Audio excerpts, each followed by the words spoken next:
At a zoo on a British Isle today, a young boy helped onto the wall by his father fell into the gorilla pit. A tourist with his home video camera captured the startling event. 5-year-old Levin Merritt lay unconscious at the mercy of a 450-pound silverback gorilla. The crowd watched helplessly. Never before had such an accident occurred. And never before had this full-grown male gorilla encountered a human being within his domain. Only the worst could be imagined. Oh, no. But what was to unfold this September afternoon would astonish the world.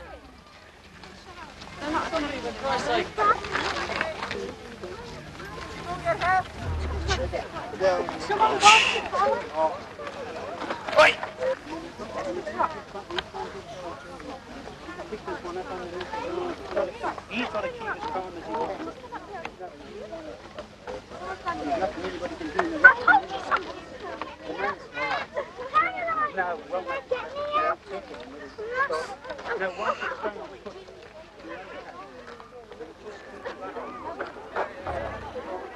As the injured child regained consciousness, tension turned to panic. Quiet! Don't move, don't move! Relax, stay still! Stay still, sweetheart. Don't move, son. Just lay there. Don't move, dear. Stay there, darling.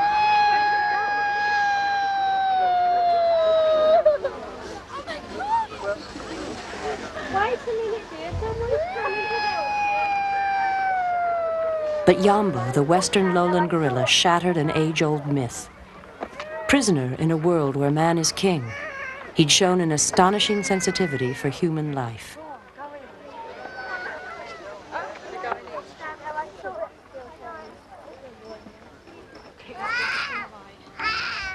Levin Merritt was rushed to a hospital with only minor injuries.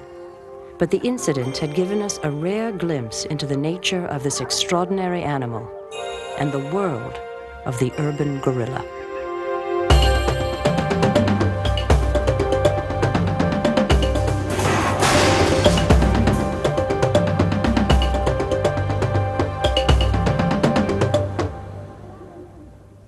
For over a century, man trekked into the African rainforest, searching out one of his closest relatives. So similar to ourselves and yet so mysterious, gorillas were like magnets. Man found these animals irresistible. Entire families were often killed as they fought to protect their young. Thus sprang the myth of gorilla as savage beast, an image that was to shadow these gentle creatures for generations. Torn from their rainforest home, shipped to an urban world, and placed on display for man's amusement, this was the future for these young survivors. When they were securely tied, we felt sorry for them. They looked so pitiful, and for a short time we really debated whether or not we would turn them loose. They did not realize it then, but they were just beginning a trip which took them halfway around the world. And I sincerely believe that they will live as long and as happily as they would in their native jungles.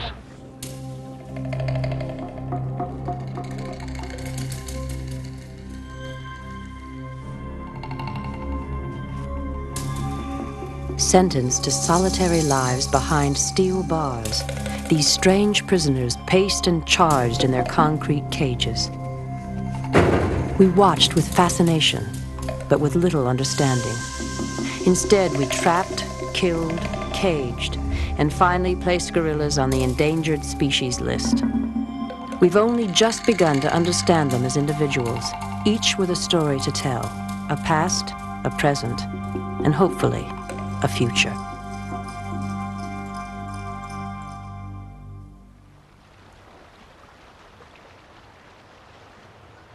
Today, it is illegal to hunt and capture gorillas in the People's Republic of the Congo.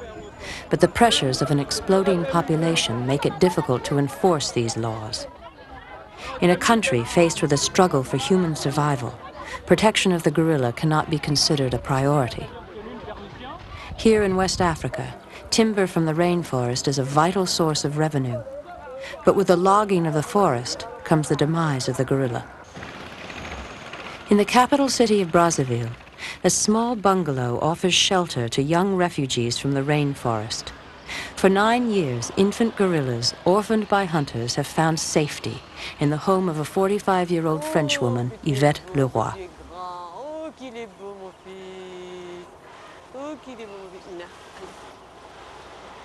Many of the orphans at Leroy's have been rescued from poachers after their families were hunted and killed for meat. Here at Leroy's, they are safe for the first time since their capture.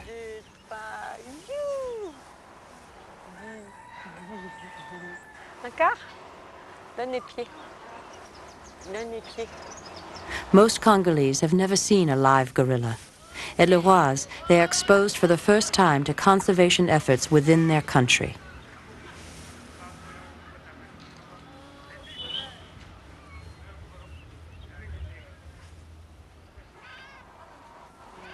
Mimi, ben reste avec tes enfants. Dis, c'est pas tes bébés, Ranging ça? in age from 6 months to 3.5 years, the 6 orphans at Leroy's all suffer emotionally and physically from the trauma of their capture. Ils sont très traumatisés par la capture de leur mère. They're very traumatized by the capture of their mother. I had a lot of problem with him. During the first few days, he kept me from sleeping. I think because he stayed on the body of his dead mother. As soon as I'd fall asleep at night and I wasn't moving anymore, I was like his mother. He'd start shaking me, trying to wake me, so I had to get up and walk around with him. Then he'd fall asleep again. I'd go back to bed and fall asleep, and half an hour later, he'd wake me again. I think that's what it is. I've had several babies like this. I think they're the babies who were desperate to wake their mothers, but their mothers never woke up. Now he sleeps, and he lets me sleep.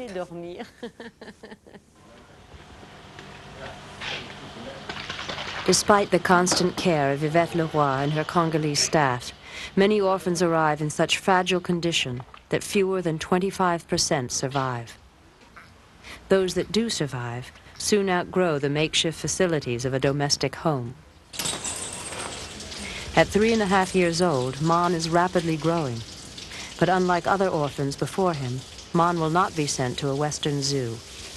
In an effort to curb illegal hunting, no more orphaned gorillas from the Congo will leave Africa. A new solution will have to be found, but time is running out.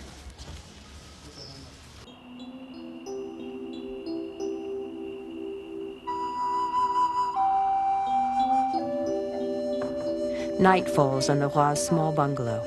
Tomorrow will bring a new day, and with it, perhaps another orphan. Non, pleure pas. C'est l'heure d'aller au dodo. Voilà, maman est là. While the orphans will sleep tonight in safety, Leroy's shelter is only temporary. The future for these tiny refugees remains uncertain.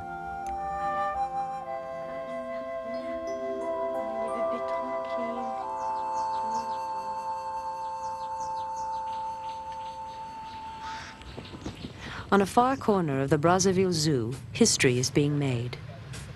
In an effort to provide orphaned gorillas a future, British conservationist John Aspinall has been working with the Congolese government, building Africa's first gorilla orphanage. Even before construction is complete, the oldest orphans arrive from Yvette Leroy's.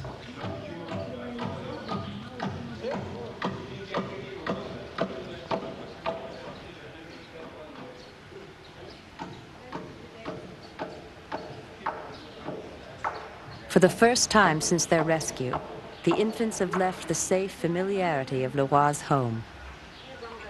They're reluctant to leave her side for even an instant.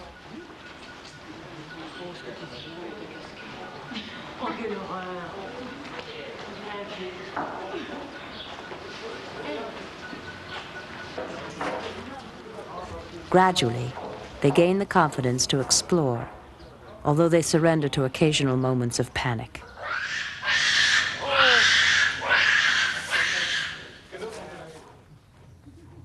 Tu te fais peur tout seul? Hein? Un pépère? Qu'est-ce qui t'est arrivé, mon pépère? Qu'est-ce qui t'est arrivé, mon pépère? Saving baby gorillas, of course, is very good, but not being able to ensure the future, that's been traumatic. It's extraordinary, this orphanage, because at last, the babies will be able to remain in their Africa. Finally relaxed in their new quarters at the zoo, the orphans must part with Leroy and learn to trust a new guardian. Mark Atwater, an experienced gorilla keeper, has been sent from England to run the orphanage. He hopes to increase the survival rate, but the undertaking proves a formidable one from the start.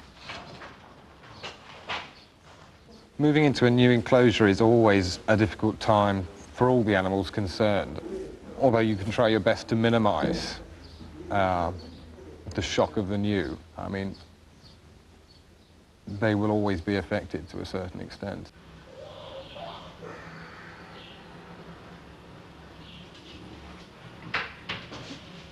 Chiguli came in about a month ago now in very bad condition, very malnourished and very dehydrated.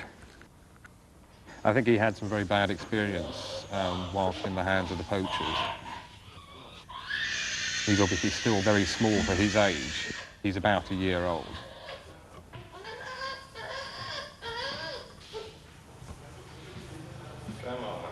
He refuses to drink from a bottle or refuses to drink anything like enough. He's a good boy, he's quite thirsty.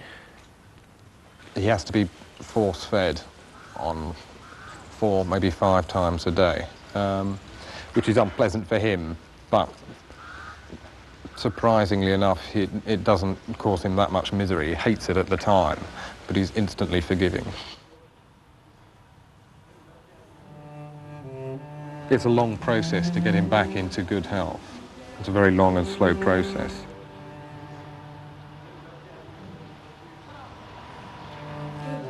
Inevitably, some of the animals come in such poor condition, try as hard as one might, you're bound to end up losing a few.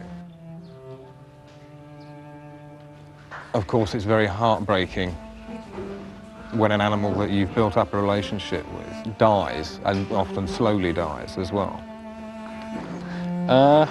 It's just tough, but you've got to keep in your mind that there are other animals that also need your care, so you can't walk around with tears in your eyes all the day, because the other animals will suffer as a result of that. Despite Atwater's efforts, Chiguli was struck by a bacterial infection and died 2 weeks later.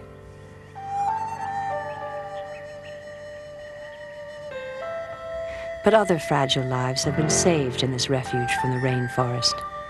Within 10 months, the survival rate had risen to 80%, and today, 12 healthy gorillas live in Africa's first gorilla orphanage.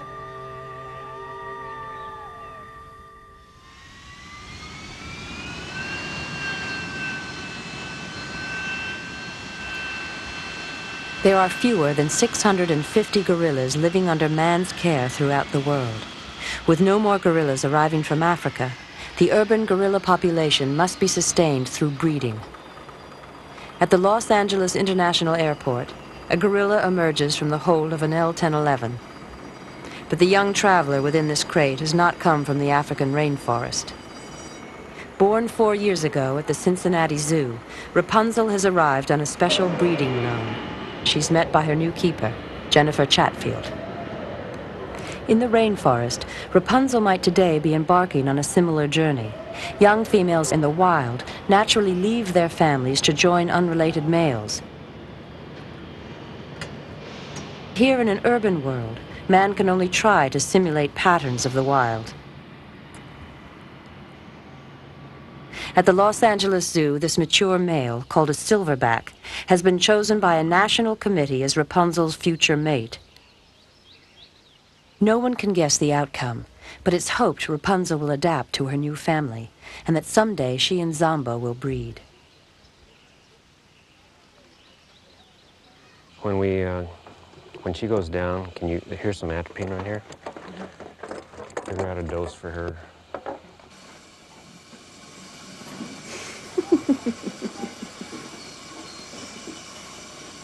They're getting there.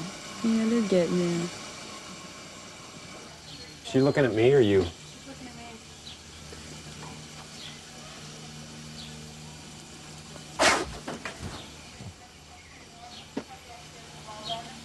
All right, that's a good one. Lift it up. Sweetie. Before the newcomer can be introduced to her new family, she must first undergo a physical examination. Medical tests and quarantine are necessary to ensure that Rapunzel is not carrying any diseases which could be transferred to the Los Angeles gorillas. Once the tests are complete, Rapunzel will meet her new family. Okay, little girl. All right, baby. Go this way? Yep, there we go.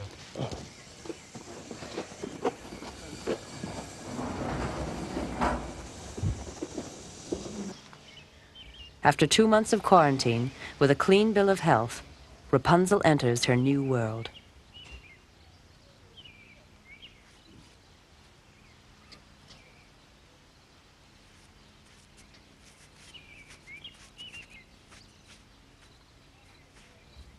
At first, Rapunzel is left alone to explore her surroundings.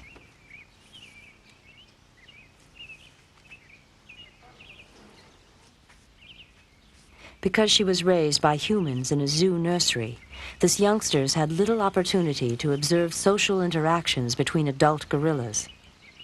For Chatfield, this is a cause for concern.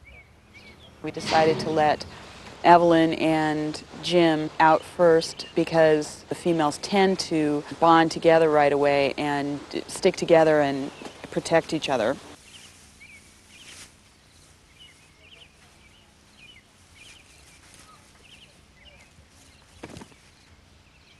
The gorillas do have to establish dominance. If you just separate them when there's a disagreement, then they're just going to have to go at it again until they sort everything out.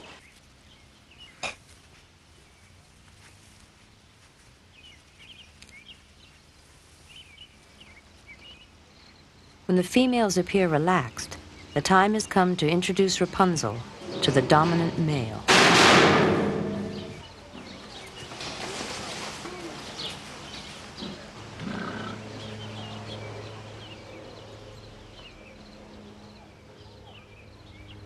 The newcomer's inexperience in the world of adult gorillas becomes immediately apparent.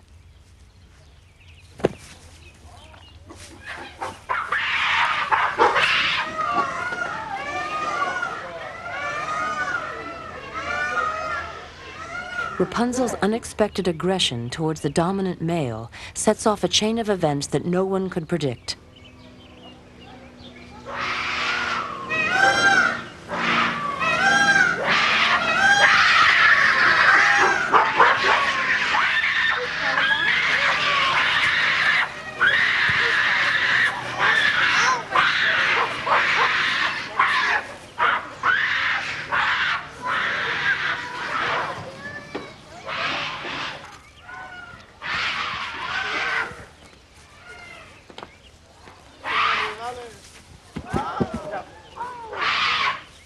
Miraculously, Rapunzel emerges unharmed. With astonishing restraint, this 450-pound male had merely put on a display to establish his dominance.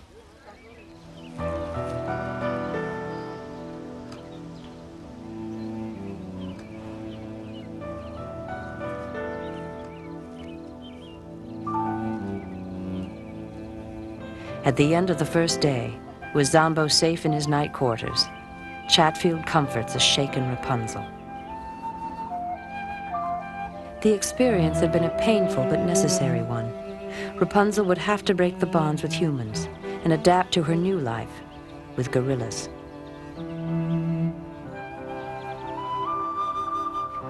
Remarkably, within a year, Rapunzel was to settle into life with her new family and mate with Zombo, the dominant male.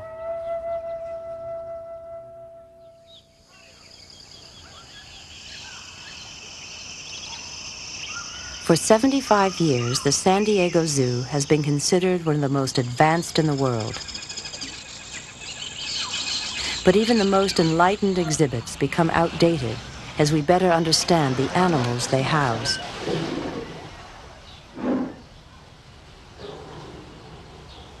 Recently, the San Diego Zoo faced the necessity of raising over $10 million to replace its obsolete gorilla exhibit.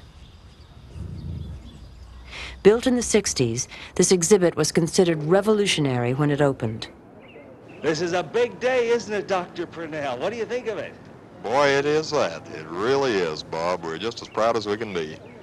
Did you ever think you'd see the day when you could stand this close to gorillas without having about 19 layers of duck bumps of pure fear? Well, believe me, it would not be any... This state-of-the-art habitat provided the rare and thrilling view of gorillas, without bars.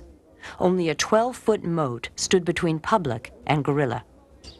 But after 20 years, this concrete relic from the past showed more sensitivity for human needs than for the gorillas.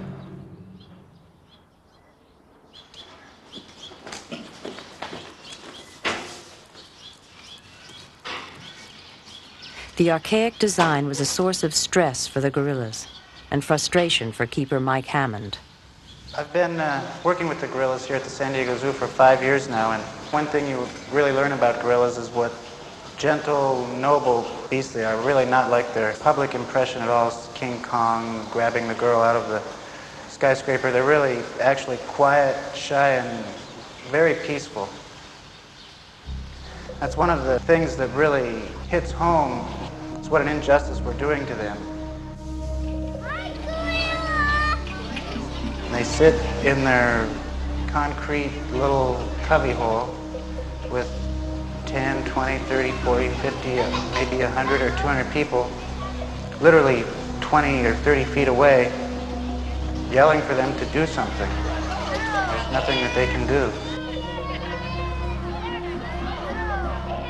We do put food out for them, but they really consume that food in a very short period of time. And once they've done that, there's nothing left but for them to sit in a very sterile, boring environment pressed right up against the public.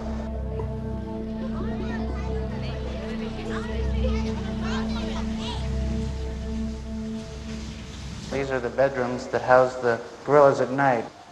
Some of the problems that we have with these bedrooms is, first of all, it's really not practical to hold a large number of gorillas. If we are able to build a large social group of gorillas, it is important that they stay together 24 hours a day because they travel as a fairly tight-knit social group, and bringing them into small bedroom facilities where it is necessary to separate them at night for feeding and safety purposes isn't really natural. Gorillas spend a lot of time in the wild laying amongst each other, grooming and slapping each other, and they seem to enjoy close social contact, body contact. Our gorillas literally never touch each other. They do not lay on top of each other. They do not lay next to each other. They do not groom each other. They're pretty much strangers in a 20 by 40 foot cement pad.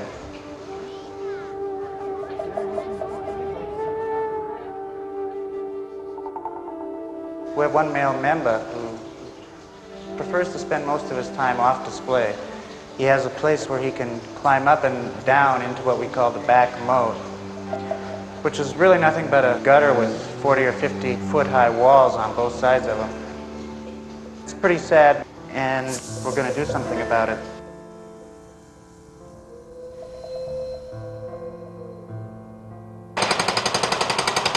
In the summer of 1989, demolition began.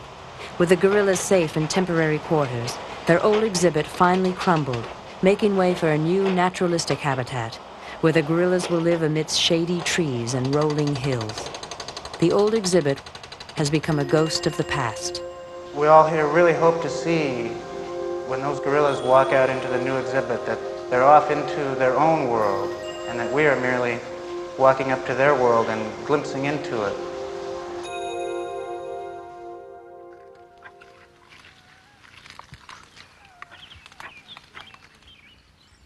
A visitor at the gorilla habitat of Zoo Atlanta might almost feel he'd stumbled upon a gorilla family peacefully foraging in the wild. Completed in 1988, the Ford African rainforest houses 4 groups of gorillas separated only by hidden moats. The habitat was an immediate success. not only for the public, but for the gorillas as well. Within less than a year, Atlanta celebrated its third gorilla birth. But perhaps the greatest success of Zoo Atlanta is the story of Willie B. Willie's keeper, Charles Horton, has witnessed a remarkable transformation. I've worked with Willie for about 15 years now, and I have gotten to watch him grow up here, and we've kind of grown up together, and he's changed a lot, and I have too. He came to the zoo in 1961, and he automatically got the name Willie B. from the mayor, the former mayor of Atlanta. William B. Hartsfield was very active and very supportive of the zoo. Willie lived 27 years in isolation and indoors until we opened the new facility here. He used to have a posture that he'd get in his cage where he'd lean up against the wall, and he'd put his hand over the top of his head, and he'd lie down on his side, and he'd put one foot inside the other, and he would put a hand in his mouth like that, and he'd just sit. And he looked very, very sullen. After a time, I felt very empathetic toward him being alone there, and I'd stay late at night. As much as you try, you could never take care of his entire day.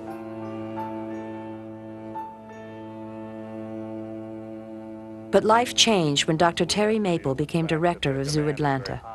I first met Willie B. in 1975 and felt sorry for him, just like most folks felt toward him. He was a beautiful animal, very big, handsome creature that had to be the loneliest gorilla in the world. And it was my goal then to do something so that this animal and many others could live a better life. In 1985, when we began to design this exhibit, we traveled into Africa to learn more about the animal's life in the wild, and I think it's a very reasonable way to design. You study the heck out of the animal and how it lives, and then you try to bring into captivity some expression of that natural habitat.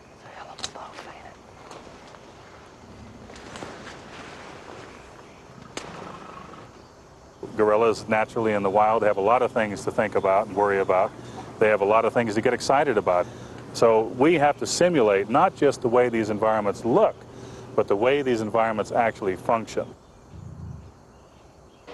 Back in Atlanta, elements from the gorilla's natural habitat were gradually transformed into a captive environment.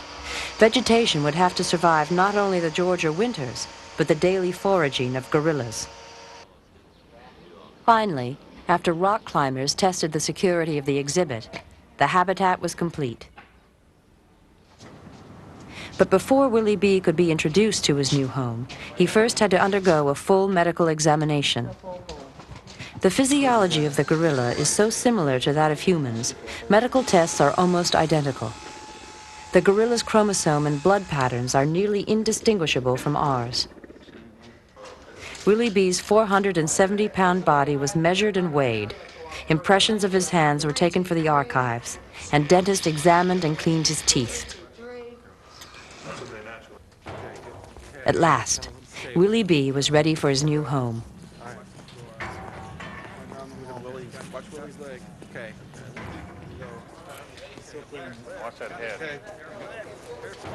Once inside his new indoor habitat, life for Willie would never be the same.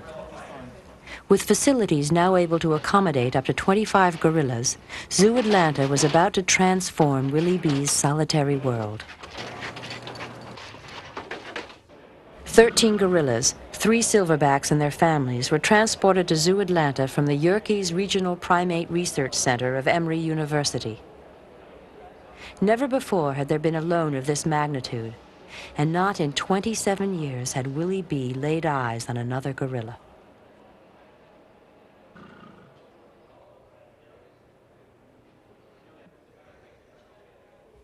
From the safety of his cage, Willie B. watched his strange new companions and observed gorilla behavior for the first time since infancy, learning by example. He had to learn to stand his ground like a male gorilla has to do. If a gorilla runs from another one, he's bound to be inviting himself to stay picked on. So he's learned that balance of doing the standoffs where they all grunt and posture and threaten and stand and stare at each other, and he's just learned what he's supposed to do. He also learned how to deal with female aggression, which happened the very first day. We were really a little apprehensive about our introduction, that he might be very aggressive and harm the females, and we found that that wasn't the case.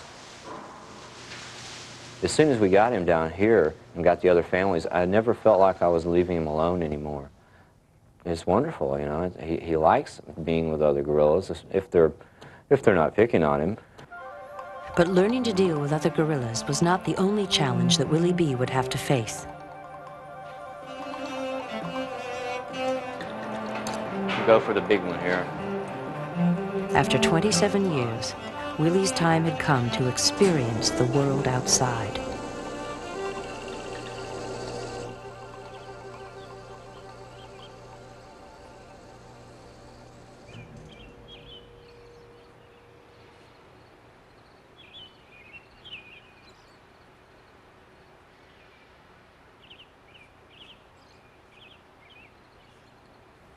For the first time in nearly 3 decades, Willie B gazed at the sky, smelled the spring air, and finally felt the grass beneath his feet.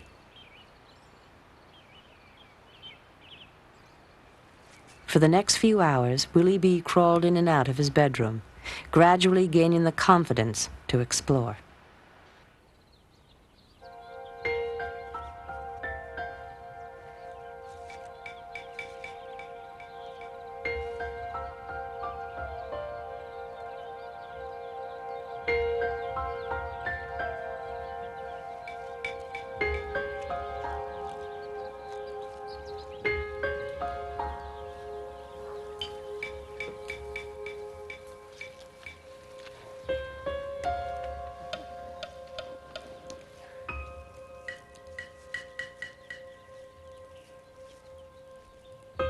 The environment outside is never the same 6 walls. There's different plants. He has to deal with a little bit of rain every once in a while, or cold, or sometimes it's too hot for him. He has to learn to get in the shade. He's had all these different elements now to deal with. And then in the socialization process, now he has to deal with his own kind being out there with him, and he likes it. Now all he has to do is learn to be a father. And I would really honestly feel like, you know, he would have had a complete life here at the zoo.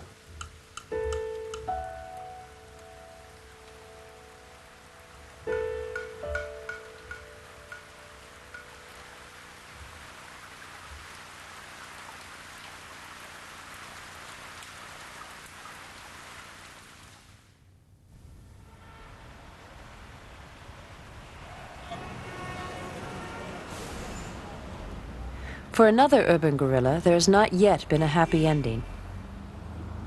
At the B&I shopping center, amidst cash registers and shopping carts, inside 2 concrete rooms and a trailer just beyond the sporting goods, lives a 400-pound silverback gorilla named Ivan.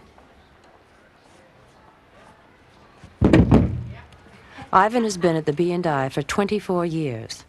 Today, his owner, Ron Irwin, faces the dilemma of owning a solitary gorilla. In about the mid-60s, we bought 2 gorillas from the Belgian Congo. There was a female and a male, and they were 6 months old when we got them. The female died from pneumonia, and Ivan we have had ever since. He lived with the people that owned the pet shop for about 4 years, and he just got too big to handle in a house. I guess the future of Ivan is probably here. We have been trying for about 12 to 15 years to get a female here, and that's just almost an impossibility to get a female. Zoos are reluctant to send a precious female to join Ivan at the B&I. And with a surplus of males within the urban gorilla population, Ivan is a tough candidate for adoption.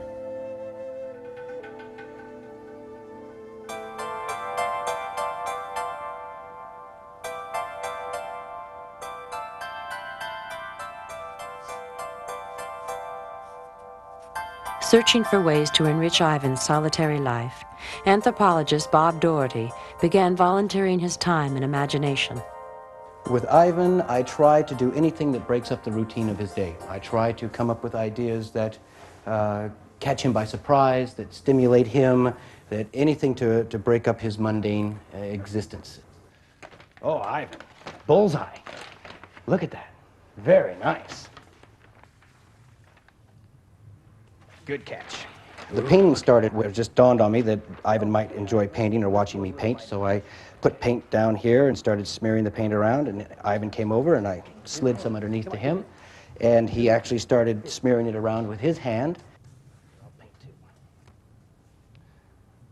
All the way through. At first, he would not give the paintings back to me, but after a while, I got hit across the idea that I would like them back, and he obliged me, and then I had the idea to get them framed, and it just snowballed from there. The proceeds from Ivan's paintings, we hope to use to perhaps buy him an outdoor and build him an outdoor compound so that he has more space and more fresh air. Anything that will improve him. Simple as that.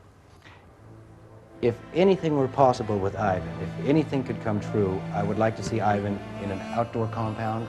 I would like to see Ivan with true, real, solid vegetation. I would like to see Ivan be able to feel and taste things that he's never felt and tasted before. And I would like to see Ivan, most importantly, with other gorillas. A victim of circumstance, Ivan lives out his solitary days at the B&I, a sad reminder of a less enlightened era when gorillas were seen as nothing more than exotic attractions. Only 30 miles north, 6 gorillas thrive in the lush habitat of the Woodland Park Zoo. But with 2 silverbacks already, Woodland Park cannot accommodate a third mature male. However, the zoo has been collaborating with Ivan's owner in hopes of introducing Ivan's precious genes into the urban gorilla population. The focus of this landmark project in artificial insemination is 21-year-old Nina. Using sperm from Ivan collected through electroejaculation, it's hoped that Nina will conceive and pass on Ivan's legacy. What makes these efforts unusual is that Nina is an active participant. Keepers have been working with her on a daily basis, training her to accept the artificial insemination procedure without anesthesia. To date, there is only 1 gorilla born through artificial insemination. Good girl, Nina. She's such a good gorilla. She is so good. Good girl, Nina. What a good gorilla. Thus far, efforts with Nina have not resulted in pregnancy. But if someday they do, Ivan's offspring will enjoy a freedom Ivan has never known.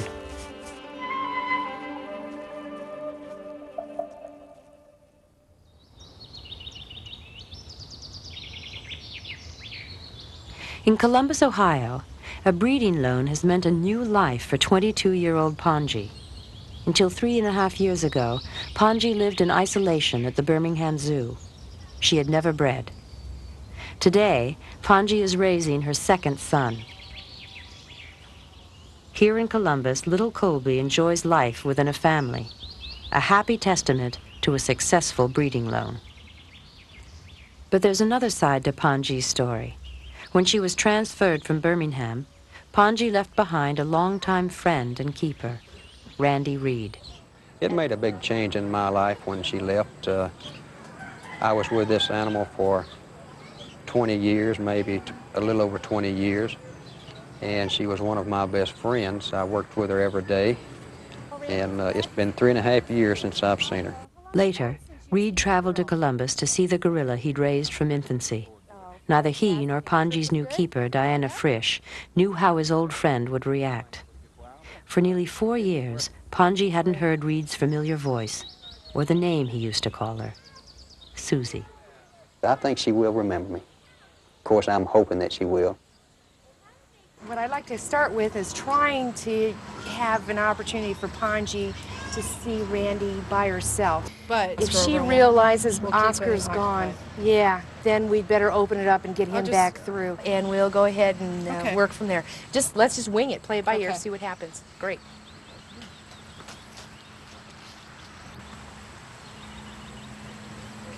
Yeah, Oscar's gonna stop first. You want Sylvia over here? Sure, if she'll come over. She's over if you want to give her a call. Susie!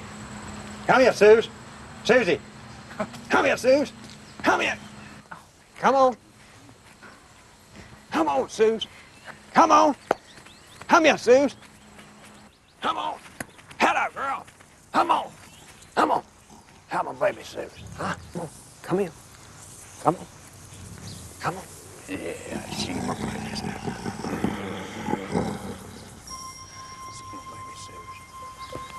She's my baby Suze. When you're working with animals like this, you establish your relationship, and then when it has to be severed, it's pretty much of an emotional thing. You lose part of your life. You lose one of your better friends. And it's difficult to deal with after you've been at it for a few years. But I knew she was going to a better place. I knew it was something that was for her benefit. And whatever was for her benefit, I was for that. What'd you think about that? Fantastic. Fantastic. You used to have people who would ask me, are they friendly to you and so forth, and I'd tell them they're a couple of my best friends. And people would be amazed to hear something like that, but it was really true. I felt like I could trust Susie more than I could the person that walked up and down the street.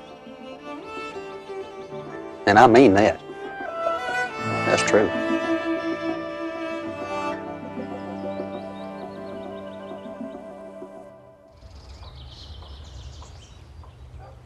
In the south of England, on a rambling estate called Howlett's, giant cages nearly the size of a football field house the largest colony of urban gorillas in the world.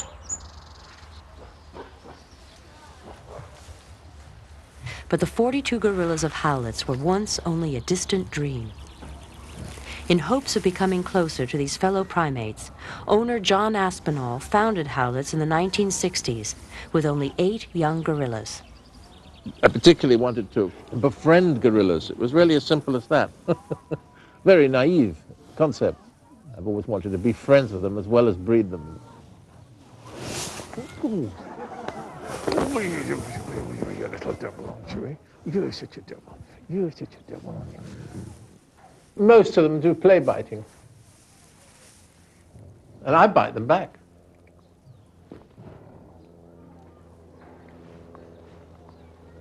This is Mushy, very old friend. She arrived 20 years ago, weighing about 8 pounds. Now she probably weighs 250 pounds.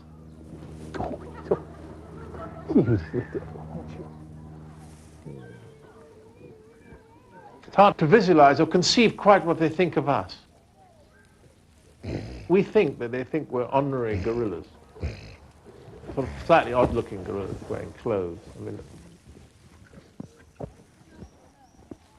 Kijo is the king in there. He's very majestic. The biggest thrill is when we get played with by Kijo, when he suddenly decides to play with us. That gives us the biggest lift. All right, you're right. When he drags you across there like an old rag, I'm very thrilled. It's telling me, come over here and sit with me. So I feel uplifted. You know, it's like having tea in the White House or something. You know, the most profound level of human relationships has nothing to do with language as we understand it. And the communications you get from them through the eyes and through the posture and their mien are deeper than anything you get through mere language. Oh.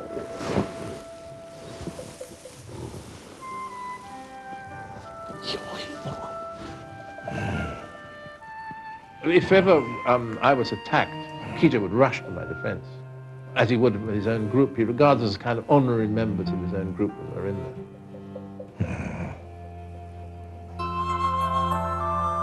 I put my granddaughter in with him. She's only 9 months old. And they're very gentle with little ones, with little babies. If they're part of the group, I'm not sure if a strange baby went in there, but it's certainly being part of our clan. They know that. They then protect it and fondle it.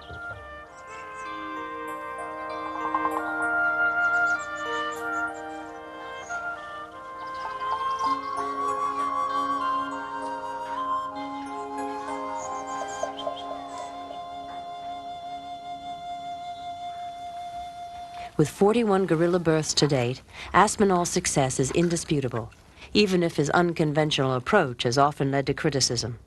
I was very lucky never to have been educated as a biologist or a zoologist. I'm really only a glorified keeper. I'm usually known by the press as zookeeper. I like that because I don't attain to anything else. So I took into the equation just simple, ordinary common sense. And of course, common sense is revolutionary in zookeeping. And for instance, we had soft litter for them, straw. Because in the forest, they have a deep pile of leaves and so on to walk on. So right from the very beginning, we had soft litter. But I found out that no other zoo was doing that. Even today, we're hardly copied much. There's another thing that struck me as being perfectly obvious, that it's a group animal. You can't have a singleton gorillas or pairs of gorillas. They won't breed, they're very unlikely to breed in pairs. So you keep them in groups. Seemed to me obvious.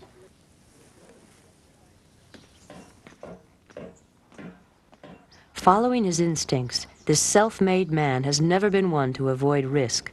A professional gambler, Aspinall has used profits from his London casino to finance the largest urban gorilla colony in the world, and Africa's first gorilla orphanage.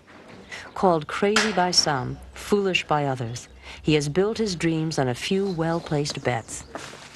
But there is still one last dream which might lie beyond even John Aspinall's grasp.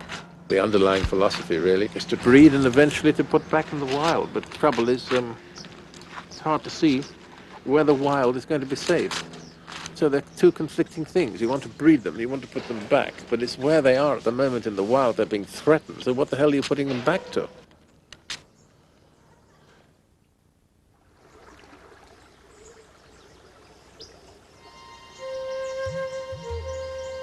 With gorillas under siege in the wild, the urban gorilla must for now remain in a captive world. But this world has begun to change. At havens like Appenhul, the gorilla is now treated as an honored citizen. Here on its spacious wooded island, 21 gorillas are free to roam. As we begin to understand these complex beings, their future brightens. For the first time in history, in 1986, birth succeeded death for the urban gorilla. In such a tenuous world, each birth is a victory. Here at Appenhul, life's most precious miracle will soon unfold. After an 8.5-month pregnancy, Tsimi shows the first signs of labor. Her keeper, Jacques, sits with her into the early hours of the morning, while the rest of the family looks on.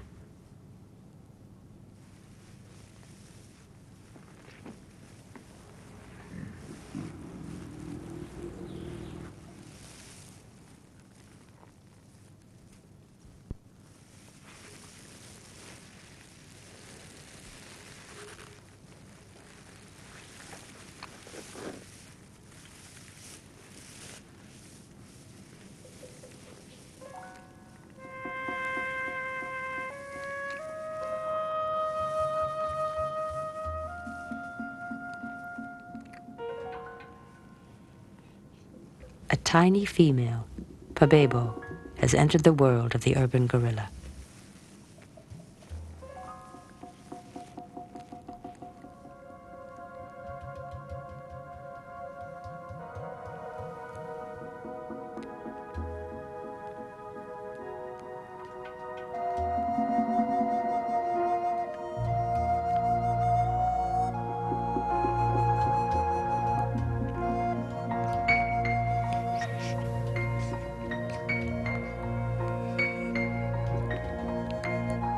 Far from the rainforests of Africa, this fragile being has entered a man-made world.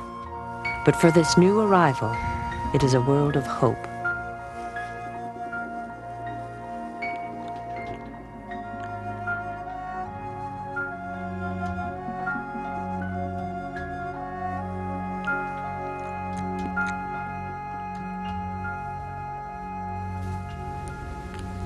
In the words of a noted African conservationist, we will conserve only what we love.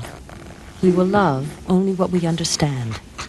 And we will understand only what we are taught. As we learn more about gorillas in the wild, we can better understand their cousins in captivity. The urban gorilla may never know the freedom of the rainforest, but mercifully, lives of solitude have given way to companionship, Concrete and steel have been replaced by earth and grass beneath their feet.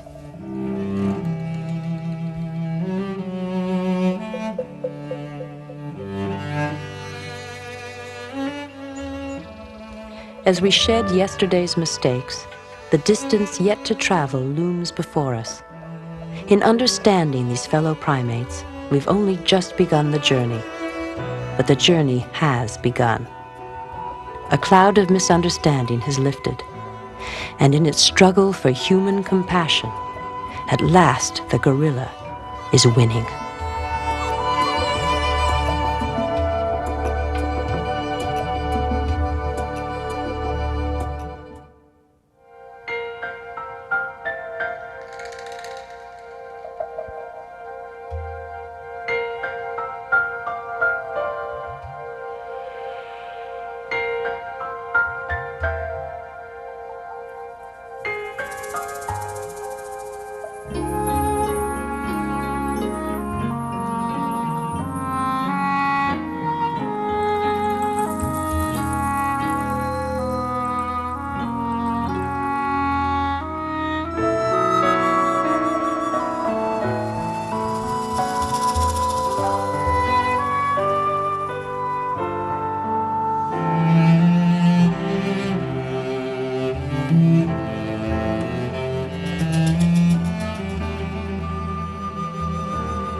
If you hit the spot, they really do laugh, don't you?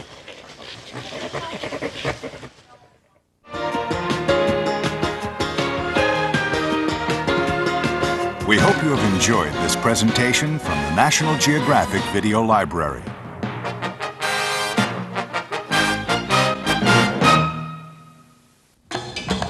Driven by thirst and hunger, Africa's striped horses run a treacherous gauntlet. For 300 miles, zebras race through a spectacular but sinister landscape. Caught in an ancient dance of struggle and survival. Witness the wonder of creation.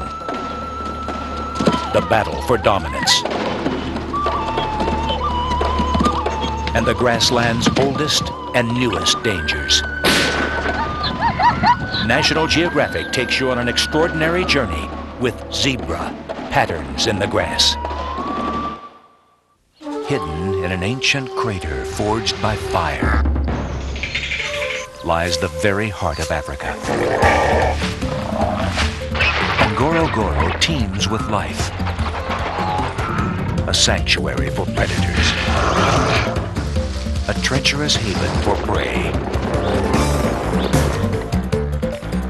Visit a land that sustains life, but just as easily takes it away. National Geographic journeys into Africa's animal oasis.